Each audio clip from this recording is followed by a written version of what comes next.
Okay, let's get going. Hello, my name is Michelle Chula-Lipkin. I am the Executive Director of the National Association for Media Literacy Education. I want to welcome you to the kickoff event for the 7th annual U.S. Media Literacy Week. The mission of Media Literacy Week is to highlight the power of media literacy education and its essential role in education across the country.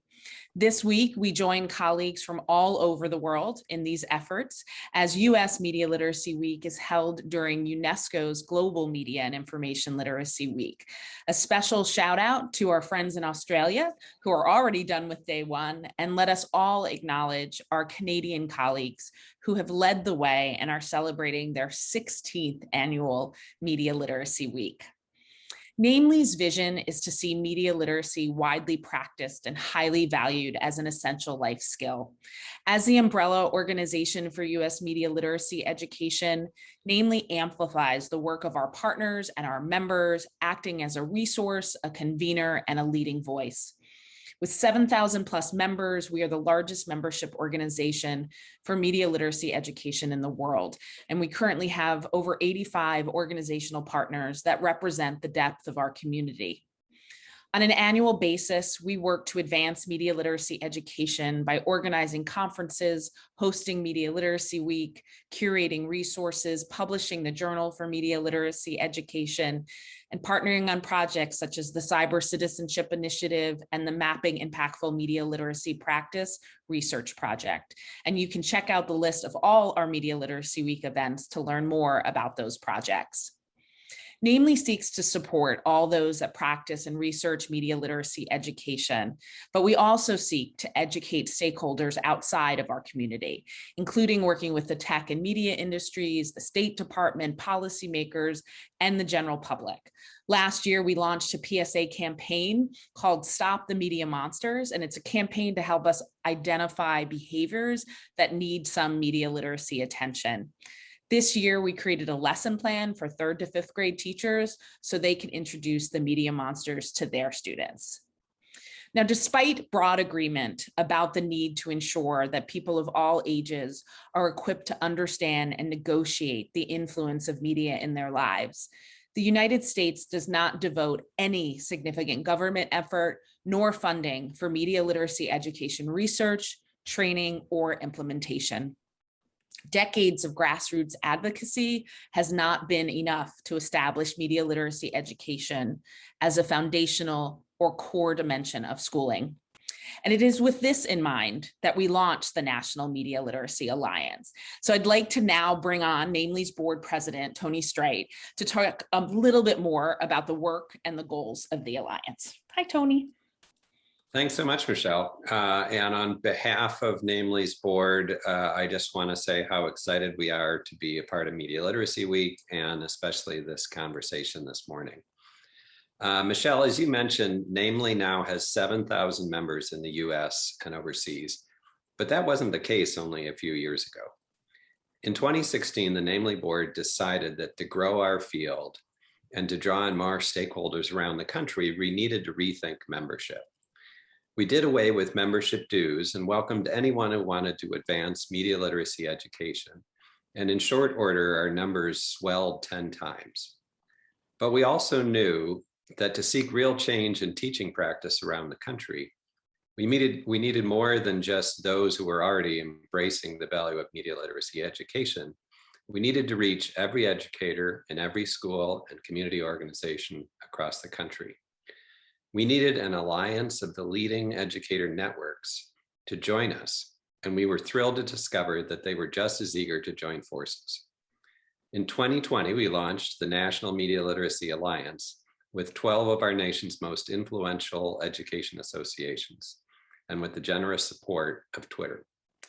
We met for the first time in March of 2020, just as the pandemic was shutting down schools and offices, but the members were excited to be in dialogue and set to work on the following goals: to deliver media literacy education resources and activities to the widest possible audience, to help educators, administrators, and other stakeholders build awareness of media literacy's value and importance, to foster the sharing of curriculum materials, professional development experiences, and key findings that support media literacy, and to provide a structure to media literacy learning in all its forms, traditional, virtual, blended, especially during a time when America's education system has been rapidly transformed and moved online. The Alliance collectively serves 300,000 educators across the US. Together, we have robust communication channels, leading publications, and annual convenings where we can reference and align media literacy within where we can promote the integration of media literacy into teaching across the curriculum. We are working to reference and align media literacy within each member's instructional standards, to collaboratively collect and analyze data to better track and understand media literacy education across the country. This work is fulfilling our vision to make media literacy an instructional practice you can find wherever students and educators come together. NAMLE is honored to be a part of this effort and excited to be a part of this discussion today on the road ahead. Michelle. Thank you, Tony. Thank you so much. And now let us meet our amazing Alliance partners. So each organization will talk about why media literacy matters to their community and what efforts they have in place. And please note, they will be talking about resources, and we are going to share all those resources mentioned after the event. So you don't have to worry about open up a lot of tabs. We will get them to you. Feel free to share your thoughts and your questions in the Q&A. There are lots of people to talk today, so we may not have a ton of time for audience questions, but we will absolutely try. So I saw that Anton snuck in, and I'd love to call him back to launch our member remarks. The National Council for the Social Studies is here, and let me introduce their representative, Anton Shulsky. Thank you, Anton. Thank you, Michelle, and good morning, everybody. My name is Anton Shulsky. I am a high school social studies teacher who teaches in Colorado Springs. I'm at the foot of Pikes Peak, or Tava, as the Ute Indians called it. And I'd like to say how excited I am, and the National Council for the Social Studies is, to be a part of not only today's kickoff, but also really of this entire organization. And not only that, the practice of teaching and adhering to the notion of media literacy. For social studies in particular, it's important that we understand that one of the things that we are always teaching our students is the notion of not just critical thinking, but critical questioning. And that's really, I think, at the heart of how we are supporting teaching our students about media literacy. So, for example, through our efforts through something called the C3 framework, which stands for College Career and Civic Life Readiness, we had put together a series of resources and statements that supports the teaching of media literacy. Media analysis provides an inquiry-based methodology that adheres to the C3 standards. We look to decode content-rich media in the social studies classroom. Students learn and practice the habits of asking key questions. And I think that's really one of the important things that we always want our students to do, is to draw those key questions, apply historical and geographic and economic analysis. We're looking for assessing the credibility of our sources, and for the students to eventually draw their conclusions and to reflect on their own process of reasonings. All of these are powerful reminders of how our students are using the social studies to address the issue of media literacy.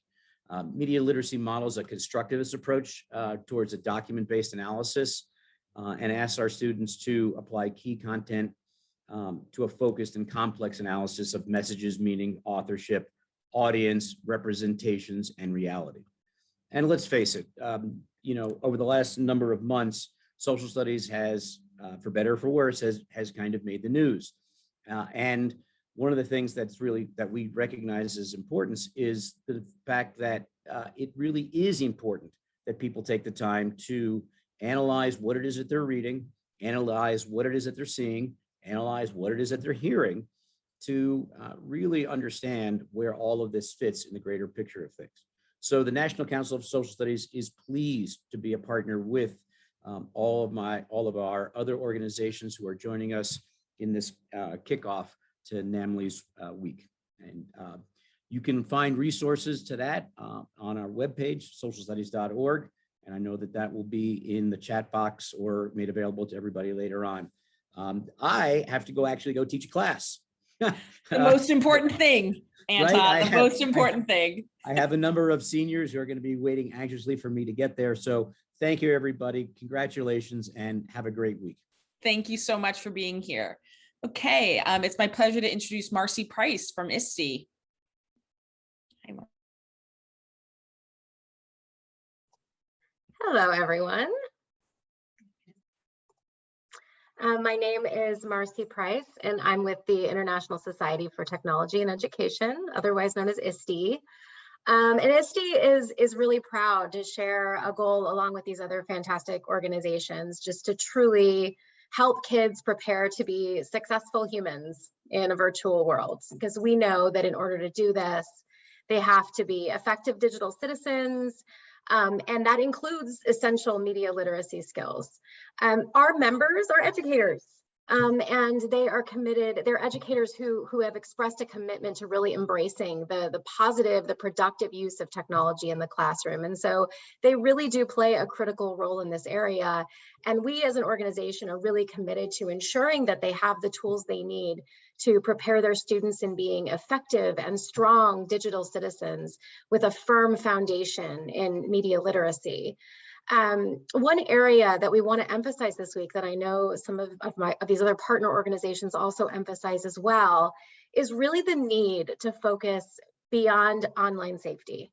It's not that this issue isn't critical. It's not that we don't want kids to be safe. Of course we want kids to be safe, but that is such a low bar for our students. Keeping them away from media can be problematic.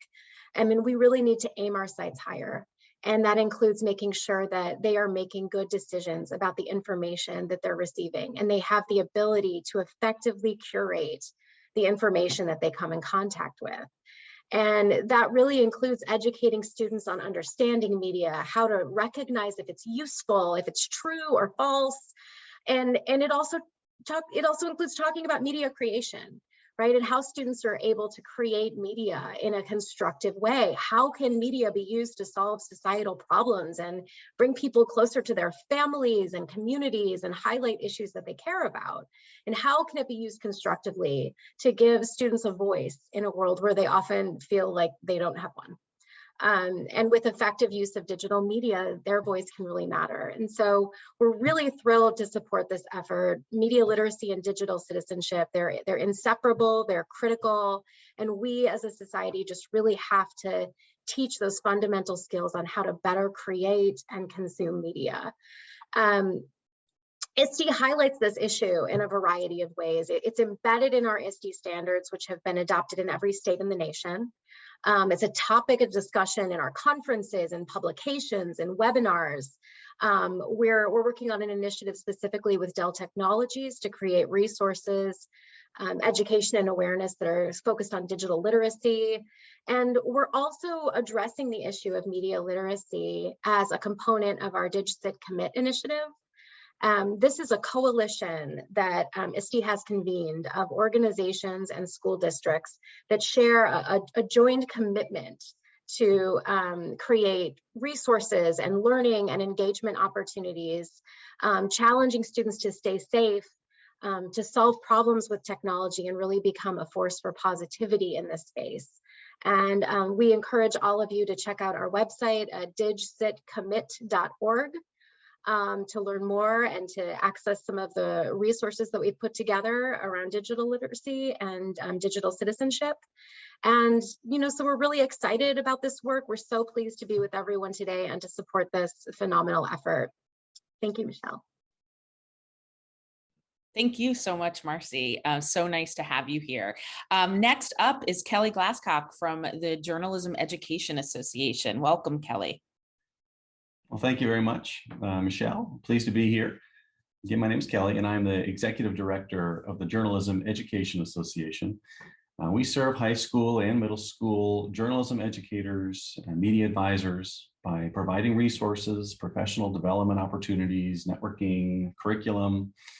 To see where media literacy fits, let's real quick just revisit the definition of media literacy, which is the ability to access, analyze, evaluate, create, and act using all forms of communication. And we've, of course, always been known for our focus on the creation of media.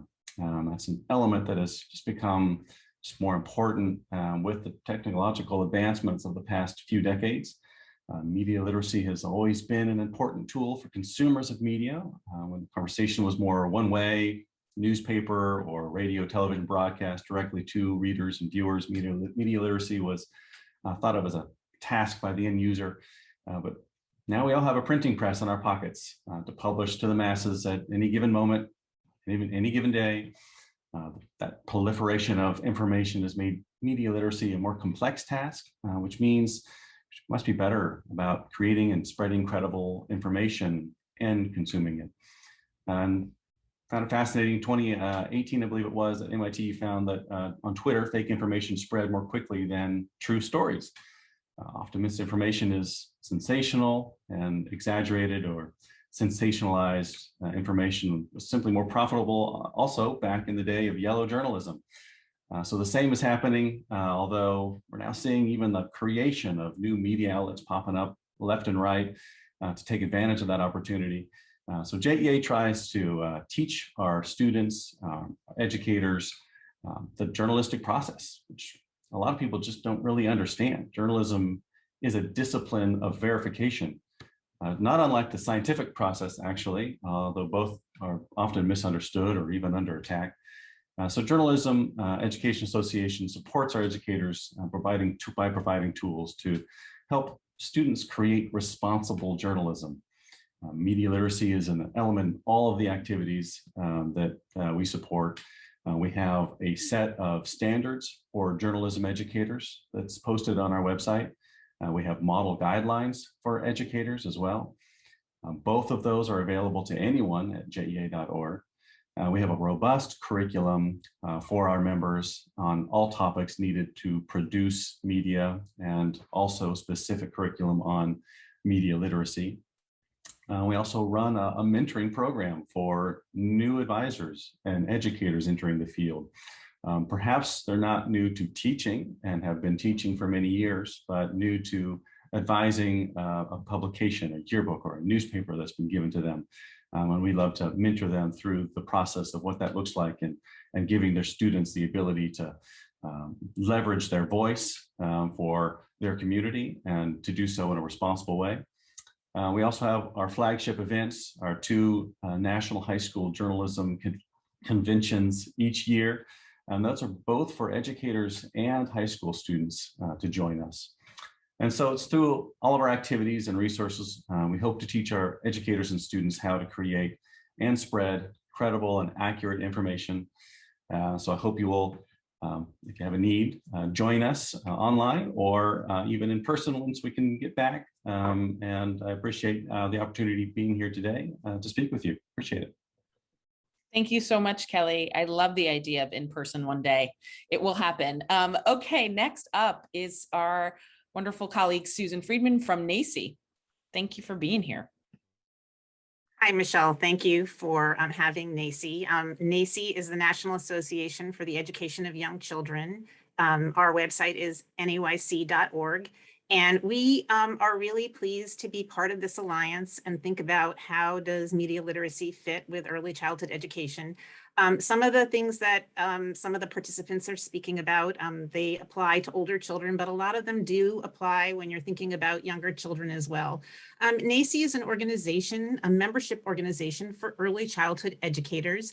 And if you are thinking about media literacy with young children, birth through age 8, or with families of young children, or with teachers who work with young children within that age span, then NAEYC will have some resources for you. Like the other organizations, NAEYC has a set of position statements and standards that guide our work, and many of them have relevancy when we think about young children and how they think about media, use media, and interact with media and learn from media. And so we have a key position statement on developmentally appropriate practice. And there is also a book that is grounding for early childhood educators. It's taught in higher ed situations where people learn about early childhood education. The 4th edition of the book is now just recently published and going to be available soon. And some of this is when you think about young children and media literacy and what some of the things are that are different for young children, you can think about how young children develop and learn and what they might understand about media. And there has been a great history of educators being concerned about how media influences young children, what to do when children act out scenarios that they see in the media. There's a lot of discussion now thinking about how much time children are spending at home and recently virtually when they were having online school, interacting with media, and a real concern that people need to understand child development in order to understand how to use media with young children and how to talk to young children about media. I do want to share that we have some upcoming resources that are going to be focused on this. In January, we have a book that's going to be published on young children and media literacy by Faith Rogow. She was the first president of this organization on the National Media Literacy Association, and we're really excited that we're going to be talking about that. It's called Media Literacy for Young Children, Teaching Beyond the Screen Time Debates. And then we also have a January issue of our periodical, Teaching Young Children, that has a focus on what is developmentally appropriate technology and media in preschool. And so we're excited to be offering these resources that you'll be able to find on our website in January that will get into some of the details between media literacy and developmentally appropriate practice. Just want to highlight a few things about developmentally appropriate practice for those of you who aren't familiar. There are 3 core considerations, 6 guidelines for teaching practice, and 9 principles of child development and learning. And a lot of these do have to do with media literacy and technology. And there is a new principle that was added in this recently updated version of the position statement that specifically focuses on technology and young children and media, and points to that educators really do need to understand what the research says about media and young children and how to engage children with media literacy and technology, and just understanding what to do when it comes up in the classroom, and that it's a base where we need more research. And so that's something to highlight. I also want to highlight that the NAEYC position statement has an emphasis on playful learning being important, and that has been a consideration, that if media is something that children can't quite understand or create and it comes up in their play, how can they truly be owners of their play? And so we do offer guidance in that area as well. And we hope you'll come to our website and look at the resources that we have available. Great. Thank you so much, Susan. Thank you for being here. Okay, Emily Kirkpatrick from NCTE is here. Thank you. I will exit and Susan will exit, and it's all yours. Thanks, Michelle. And it's good to be with everyone this morning. Happy Monday. I am Emily Kirkpatrick, the Executive Director of the National Council of Teachers of English. We are the professional home of literacy educators ranging from early childhood all the way through graduate studies. And as you can imagine, we take media literacy very, very seriously and actually have renewed our commitment in a number of ways. As you might expect, NCTE has defined and continuously redefined what literacy is. And our current definition will be shared with you in the links that NAMLE is providing. But we have indeed defined literacy in a digital age. And it's no mistake that media literacy is a significant part of how NCTE is identifying literacy in today's times. In fact, in order to be literate, what our definition says is that you must be prepared to continuously consume, curate, and create information, as well as to critically examine the information before us at all times. So following up on this relatively newly updated definition, NCTE has also convened a task force, and we are granting you access to the task force's report and recommendations, again, in the follow-up links. And you will see that we are evolving our programming, the publications that we prioritize, as well as our national convention to be welcoming and featuring far more creators of media and instructional tools and recommendations for teachers, noting that we all need to move this work forward. You can see this in action in less than a month by attending NCTE's National Convention. You can also read more about it in a policy brief that we published just a few months ago, and we will also be granting you a link to it. Our Squire Center on Policy Research issued a national brief on critical media literacy. And I think that you'll find it very informative and insightful if you haven't already added it to your list of resources. So with that and the promise of links to come, I'm happy to pass the baton. Thank you so much, Emily. Okay, next up is Trina Wilkerson. Trina is from the National Council for Teachers of Mathematics. Thank you for being here. Thank you so much, Michelle. It is quite an honor to be here and to be a part of the Media Literacy Alliance. I'm the president of NCTM and just honored to be a part of this.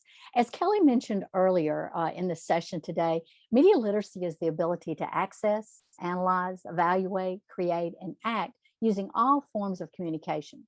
Today's focus in particular is around access, and each of the 5 areas relates directly to mathematics education, but in particular, today's focus on access aligns well with NCTM's mission of advocating for each and every student to have access to high quality teaching and learning in mathematics. And our strategic framework also focuses on 4 areas that are connected to media literacy, related to teaching and learning, access, equity, and empowerment, supporting the mathematics community, and advocacy. The National Council of Teachers of Mathematics, Catalyzing Change, Initiating Critical Conversation series across pre-K through 12 was released first in 2018 for high school, and in 2020, the other 2 versions, one for middle school and one for early childhood and elementary, were released. They offer 4 recommendations across pre-K through 12. And while all 4 of them relate to media literacy in different ways, I want to address the first of the 4. Specifically, the first recommendation is to broaden the purposes of learning mathematics, stating that each and every student should develop a deep mathematical understanding as confident and capable learners. So understand and critique the world through mathematics is the second part. And the third is experience the wonder, joy, and beauty of mathematics. The focus on understanding and critiquing the world through mathematics directly connects to media literacy. Students should learn to use mathematical lens to not only understand the world in all its facets, economic, ecological, social, cultural, historical, etc., but also question and critique the world using mathematical justifications. Mathematics curriculum should draw from a rich complexity of students' lived experiences, support their ability to understand the world in all its facets, and encourage them to question, critique, and create solutions to problems and concerns related to their lives. Mathematics is something people do rather than something disconnected from human experience. When we see mathematics as something one does, we see the potential of mathematics to really understand, critique, and create and change in our world. Seeing or reading the world with a mathematical lens is often referred to as mathematizing because it involves describing real-world objects, events, or situations mathematically. And teachers draw on genuine problems that students face in everyday lives. Mathematics provides a way for students to examine and explore the disparities in our world, such as wealth, earnings, hunger, violence, health, and other social injustices that foster inequities. Mathematics not only supports students in making wise decisions in their personal lives, but it also can help prepare them to investigate the world, understand it, and critique it. When a key purpose is to understand and critique the world through mathematics, students are engaged in ways that make connections that build to their mathematical literacy, media literacy, STEM literacy, and across all disciplines.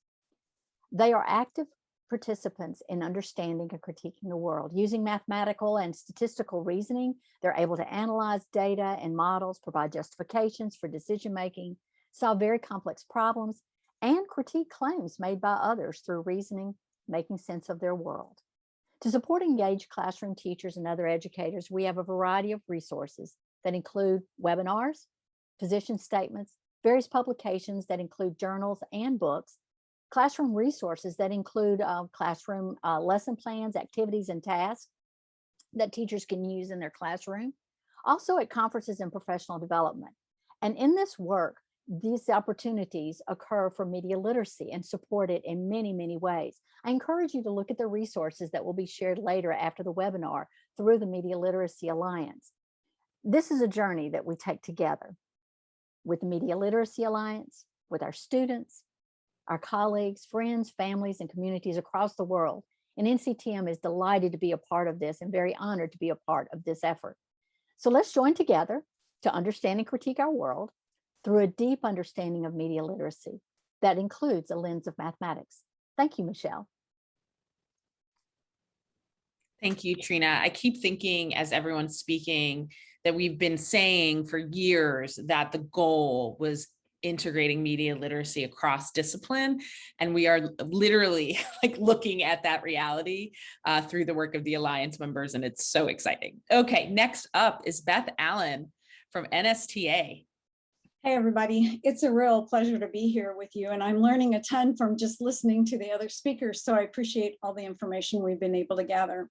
So I represent the National Science Teaching Association, which happens to be the largest science education organization in the world. We represent teachers of science, K-12, college, informal, parents, anywhere you find science education, we have work to do there. Our mission is to promote excellence and innovation in science teaching and learning for all. And 3 of our guiding principles happen to be championing science literacy, valuing science excellence, and embracing diversity, equity, and inclusion, which then makes being part of NAMLE really important to us and our members. And I'm going to talk a little bit about why that's so. We all know that a core principle of science is communication between scientists and evaluating the claims by other experts. It's through that process that new scientific understandings are shared, discussed, and eventually accepted or rejected as valid. Without that really critical thinking and bias-free information, that this open and free sharing of ideas, this makes science not science. Critical thinking, logical thinking, and sharing information makes science science. It matters, it really does, because we're finally addressing who has access to science and making sure that everyone is represented. Equitable access to science matters, and it starts in our classrooms. We have at NSTA in the past not particularly focused on the for all in our mission, but the recent events in our country have allowed us to really step back and look at our work and see that we needed to make some significant changes, even having a mandate moving forward. That includes understanding that we can't be, as Michelle said, this island by ourselves as we try to figure out how to translate to students what science is all about. It also matters because teachers of science are and have been under attack from monitoring curriculum and openly challenging what is taught in classrooms. Science teaching has for a very long time been marked by controversies. If we as an organization, including NAMLE and all the other partners that you're hearing from today, don't provide resources to teachers, we run the risk of irrelevancy. I like that term. It's not mine, of course. A friend of mine sent me a post about a curriculum of irrelevancy by Kayleen Beers, in which she talks about the danger of the current trend to censor books, curriculum, and even instructional materials in the classroom. Her post talked about that it trivialized curriculum to the point that few, if anyone, will ever be bothered by anything. If we trivialize curriculum, we can keep everyone from being offended, and I believe it's one way in which we keep a status quo. For example, we can teach kids how viruses are different from bacteria while totally avoiding the discussion of why our healthcare system better serves the wealthy than the poor. We can talk about the causes and amelioration of pollution, but we never much talk about the disproportionate effect on certain groups. Moreover, science activism can engage students who have not traditionally been represented in STEM in ways that a trivialization of curriculum is sure to halt. NSTA is addressing this to try to both ensure progress in diversity, equity, inclusion, and the current and growing censor of content. So climate science and evolution have been controversial since the beginning, but it is only controversial to those who do not understand how science works and the science behind it. That's partly because of a lack of understanding of what's a valid source and what's not. That relates directly back to media literacy. And can I just mention vaccines for another example? We're doing all we can at NSTA with webinars, professional learning units, strands and speakers at our conferences, and entire journals dedicated to these issues of opening up science to make it more accessible for individuals who in the past have been excluded or not part of the conversation. So after all, if we go ahead and trivialize all of our curriculum to the point that few are bothered by anything, we do nothing. And we're not learning forward, and that's just not acceptable. So I invite you, along with all the other great resources you've heard, to check the ones out from NSTA and see if you can't help us continue a discussion about how to integrate media literacy into all that we do. And so I look forward to our continued conversations around these critical issues and say thank you. Thank you, Beth. Okay, we have a couple more orgs with us here today, and please continue to add some questions to the Q&A. Next up is Christina Cantrell from the National Writing Project. That mute button. Thanks, Michelle. Thank you so much. And it's really a pleasure to be here. This cross-disciplinary group, I think, is very powerful. And the National Writing Project is very, very pleased to be a member of the National Media Literacy Alliance. We are a network of teachers who teach writing and are passionate about the teaching of writing and supporting youth voice being out there in the world. We work K through university and also across disciplines. So it's great. As Beth mentioned, there's so much that I'm learning here myself. So I'm really thankful for this. At the National Writing Project, we envision a future where every person is an accomplished writer and an engaged learner. We also, as educators, learn together. Teachers teaching teachers is our model of community learning. And we've had a long commitment to media literacy education in this context. We're constantly nurturing young people to be creators, and today increasingly as media creators in the world.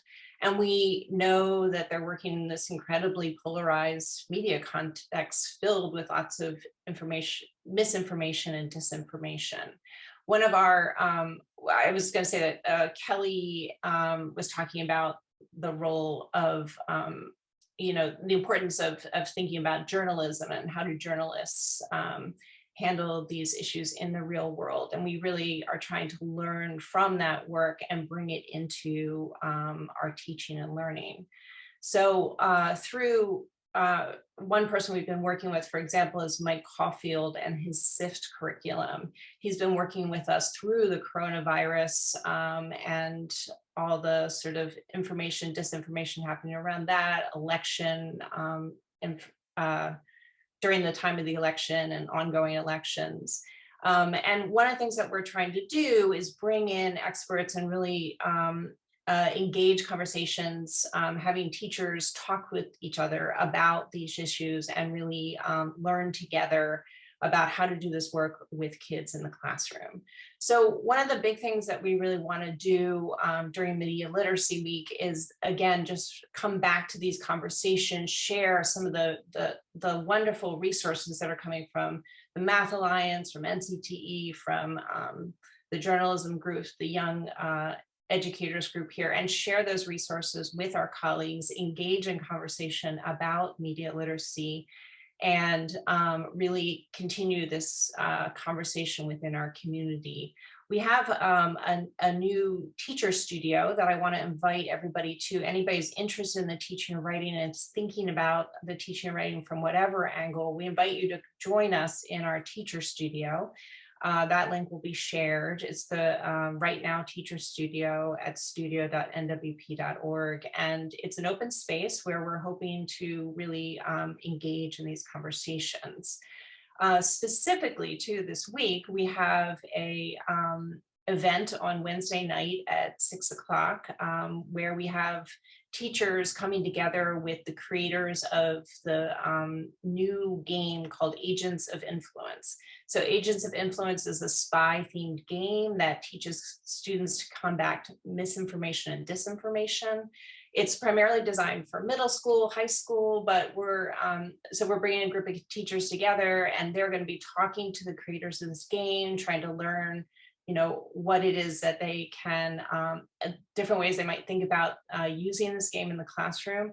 And then we'll have a conversation in the studio following this event about these misinformation, disinformation, as well as game-based learning, and think about those pieces together. So come to join us in the studio.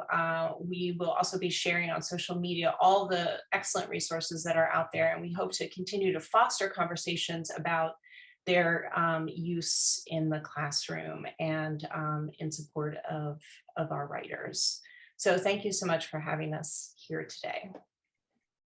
Thank you, Christina, for being here. Okay, last but not least, we have Kristen Leonard from PBS. Take it over, Kristen. Great. Hi, everybody. We're really glad to be here. And PBS, again, as everyone's mentioned, is really glad to be part of the NAMLE Media Literacy Alliance. So, and I'm also just really glad to see a few members of the PBS public media family here in attendance today. So I want to say that, as folks have mentioned, in today's media landscape, we know that media literacy is a foundational skill for teachers and students. And as many of the other Alliance members have said, we recognize that it's vitally important to be able to both recognize valid and credible sources of information and to be able to create and share media in creative and responsible ways. And encouraging students to develop these skills ensures that they have the ability to make their voices heard on the issues that matter to them. And this goal is what lies at the heart of PBS's commitment to media literacy. We know that educators are looking to PBS and our more than 330 member stations across the country as a trusted source for information and for high quality content. And we connect educators with educational resources, tools, and strategies that build students' media literacy skills, foster civic engagement, and spark students' passion for lifelong learning. We offer content and services that our member stations can leverage in their communities to engage teachers and students in media literacy learning. So I want to just talk about a couple of examples of those resources that we offer. We have a digital platform called PBS Learning Media. This is where I sit within the organization, leading content development for middle and high school teachers that we distribute through the PBS Learning Media platform. Thousands of high quality media resources for classroom instruction, many with accompanying suggestions for how to engage students in analysis and evaluation of media, and for teachers, helping them think about how to design classroom projects that encourage students to create their own media. I want to highlight a couple of these.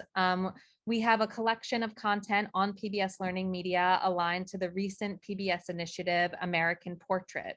This was a national storytelling project asking all Americans to answer questions about what it really means to be an American today. So lots of user-generated content from across the country collected and then offered through the PBS website devoted to American Portrait.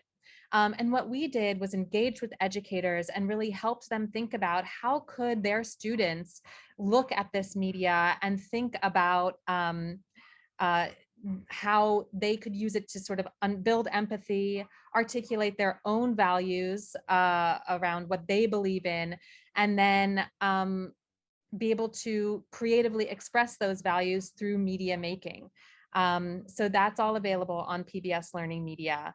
And then I just want to highlight one set of resources that we have for pre-K to second grade educators. We promote 6 developmentally appropriate approaches to integrating media and media literacy. And drawing on our wealth of content that airs on PBS Kids, we have created teacher features, which are mini blogs sharing how teachers integrate student-created media into their lessons following these 6 approaches.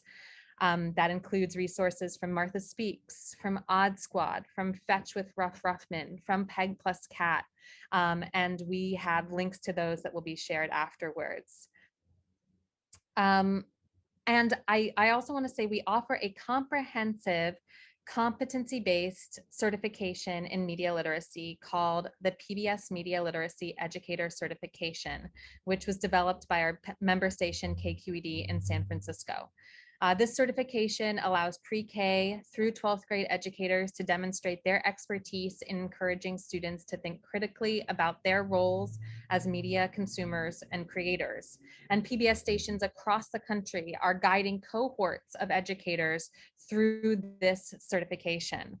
In addition, KQED offers free online courses specifically designed to help educators build their media literacy skills, working up to be able to submit their expertise for the media literacy educator certification.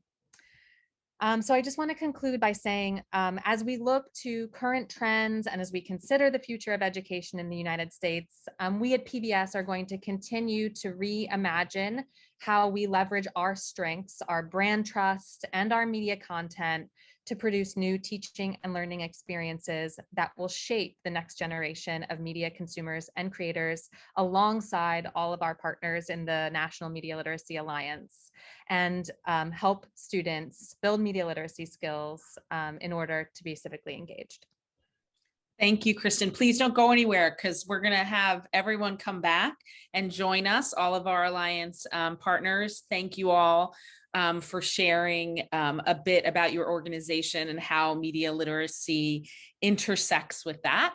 So I just want to nudge Beth and Marcy and Christina and Emily and Susan and Kelly and Trina to come on back in. That's great. So we have some audience questions and some thoughts that I was thinking about as everyone was talking. First, I do want to acknowledge that many of you probably noticed that we haven't heard from any library associations today. That is not because they're not involved with the Alliance. Both AASL, the American Association for School Librarians, and YALSA, the Young Adult Library Service Associations, are part of the National Media Literacy Alliance. They just were unable to be here today, but they are 2 of the integral organizations as part of the Alliance. So what, Kristen, something you said really struck me, because every time I hear it, I'm always like, oh my God, this is incredible. You said something about media literacy as foundational. And it's so exciting every time I hear that, because for many of us in the media literacy space, especially people that have been in the media literacy space for decades, that wasn't always a fact, right? That wasn't always believed, that media literacy is foundational. And so it seems like not short of a miracle that we really can come to agreement about that. And it feels like that is an enormous kind of hump to get over. Like, now we get it. Media literacy is foundational. It is important. It is essential. But so how do we move forward, right? And so we are constantly asking ourselves, how do we make this a national priority? How do we lift the stakes? How do we scale? And I'm wondering if anyone has any thoughts, because we are constantly thinking, is this a funding issue? Is it a policy issue? Is it a resource issue? Is it a lack of time issue? And it's probably a little bit of all of those things, but I'm wondering if anyone might be able to share what they think might be happening to prevent it from being a national priority.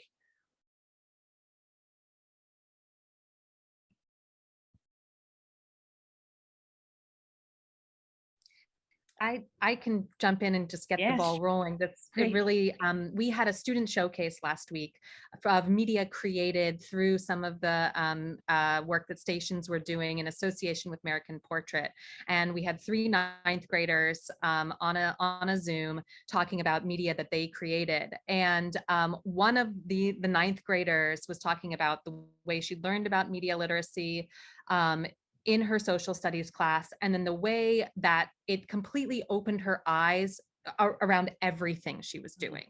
And it was, I couldn't have, I can't repeat it. I couldn't have said it better. It was, she just basically said, I learned about this in my social studies class with my social studies teacher. And then I couldn't not see it when I was looking at social media, when I'm watching movies, everything. And it was a light bulb moment for her. And I guess it made me wonder, like, how do we create those light bulb moments more generally? What you were saying about media literacy being foundational, it's certainly something that we see at PBS that we're encouraging, but has that light bulb moment happened? Is enough? Yeah. And how do we scale it as opposed to having to, it's very hard to scale classroom to classroom, as we've all talked about. And, media literacy movement has been very much a bottom up grassroots advocacy. And that has led us to where we are today. And we're in an incredible position right now. We are in an incredible position to bring this to the next level. And I do think that this alliance is key to that for certainly the US. Does anyone else have any thoughts about, maybe what has stopped us from getting to that next level, or what you think will get us there? If Michelle, may I speak to it just a little bit? Of course. So building on what Kristen, you said, I think that one of the ways that we need and will be able to move it forward is by really engaging the students and giving them voice. And I say that because, for example, one of the publications we had come out a couple of years ago, about a year ago, was social justice lessons for high school mathematics. We have an elementary and middle school version coming out this coming year. But one of the things that happens with that is students are actually engaging in mathematical investigations, for example, around critical issues that matter to them. And just this past year, I had a high school teacher that shared with me that they actually did a particular kind of activity that related to their community. And the students wanted to make sure that their voice got heard, not only in the community, but nationally. And so he was able to share that in a national presentation as well. And so I think that one of the ways that we need to capitalize on is by engaging student voices, because they care and they matter and they want to engage. And so I think that's one way that we need to, at least from NCTM's perspective, we need to do a better job of engaging our students in this work as well. And I think that can push us as organizations and as the Media Literacy Alliance forward. So I think that's one powerful way. Thanks, Trina. Beth, I was going to actually, you brought up the idea of relevance too in your comments. And I think, related to what Trina was saying about getting youth involved, is that in our experience, when media literacy is brought into the classroom, youth respond very enthusiastically because it's relevant. It's relevant to their real life, and to what they're experiencing. But go ahead, Beth, you had some thoughts. I was just going to follow along with Trina and say, I think that in science, we think students are already looking at valid and reliable information, that we forget that their lives are all involved with social media, and we have discounted the effect on understanding science by the content that they read online that is not accurate. We also have for a very long time had teachers who think it not issue, right? This isn't part of my science instruction. And so until you start, like everyone said, I think making it an issue of equity and access and verifiable data, we will continue to have a curriculum that's watered down till it matters nothing at all. And I think that one of the ways that we need to do that, we work forward with that, is not only make sure our students have a say so in it, because like you said, when you give them a phenomenon to look at, or a social justice activity, they go crazy with it. And so I think making sure that teachers see it as part of their, and I think it's generational. I really do. I think our newer teachers are certainly much more interested in seeing the whole because they have lived it themselves well. I think also that that brings up the question of just teacher training in general, and how that has evolved over the years with the advent of social media and with technology advancements. Like, what is happening in the teacher training spaces to better equip newer teachers in these spaces. So I do want to go to a couple of the questions in the Q&A. First, let me respond to Deanna's, are there alliances at the college level? That is a wonderful question. NAMLE is a membership organization, and our members include certainly those in the pre-K to 12 space, but there's a lot of higher ed community. It was actually, NAMLE was born out of academic work and academics who really felt this was an incredibly important field to study. And so our organization could be certainly considered somewhat of an alliance for higher ed also. But with that said, we are looking at ways to formalize that. We have some organizations like Project Look Sharp and Cindy Scheib at Ithaca College that's actually trying to map that space. So I think it's something that we need to continue to talk about as a community, because it would be vital to advancing media literacy. So thank you for that question. Next, the anonymous attendee. So this might be a question for some of you. I feel like this is more in the instructional space. So to what extent do you believe the curriculum departments in school districts across the nation see and or understand the ways that instructional technology must go beyond basic technology skills and toward critical thinking that exists within media literacy education? And in what ways are you helping to facilitate their understanding so they begin asking for their teachers to be educated in media literacy education?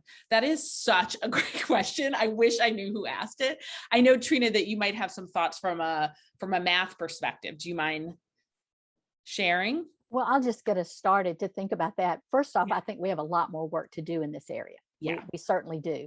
I think that you will see pockets of it. And for example, in mathematics, when I think about instructional technology beyond basic technology, one of the things that we advocate for, and many of our tasks and activities, are using dynamic software to help students to analyze data, analyze graphs, to graph functions, et cetera, but to draw conclusions from them. So that's one of the things that we do. And there are a number of different dynamic graphing tools and data analysis tools that we use. And so we've been pushing that in our curriculum, and it is part of the curriculum, it's part of our standards and the importance of it. But I don't necessarily think that we address it as in detail as a media literacy education aspect. So I think we have a lot more work to do in that area. And Michelle, when you mentioned the idea of a higher ed, that was asked as well, I think what this group is already doing is really getting it integrated in pre-K through 12 education and through schools of education, because we do teacher preparation as well as in-service professional development. But I think that it needs to extend beyond that. And for instance, with our journalism department on campus here, as an example, or our filmmakers, I thought about that as well. So there's a lot of aspects of digital media, digital literacy that we need to think about, broader than even just digital, so media literacy education. So we have a lot more work to do, but we're beginning to see pieces of this. I also think that question is so core to kind of what we're kind of battling, right? Is to be able to go beyond technology use, to go deeper into the critical thinking. And I think that that's just a really, really important point. Does anyone else want to share anything on that front? Sure, Marcy. I just want to say that when we're talking about how we use technology in the classroom, I mean, to stop with just basic technology skills in this space is like saying once you learn how to read, we can just stop evolving from there, right? Like it's a basic, it's something that maybe worked, 15, 20 years ago when we were just like, you need to know how to use a computer so you can type up your college applications, right? But now we are living in a world where you can't isolate it anymore, right? Like we can't have just basic instructional technology anymore. We need technology to encompass all the skills that kids need to be living in a virtual world, right? And we need to prepare those educators to be able to provide those resources to those students. Because, there's a lot of tool training out there. There's a lot of like, this is how you use this tool, and this is how you use this software, and this is, we're gonna revolutionize everything. But at the end of the day, if we don't really have a good relationship with technology in the classroom and really understand how it benefits us and how it's supporting our kids and how it seeps into every single piece of their lives, then we're gonna stay in that mindset from 20 years ago. We're not gonna evolve with the virtual world that is evolving like that, right? And so that's just, I think, like how that needs to be addressed in the classroom. Yeah, I couldn't agree more. Kelly, go ahead.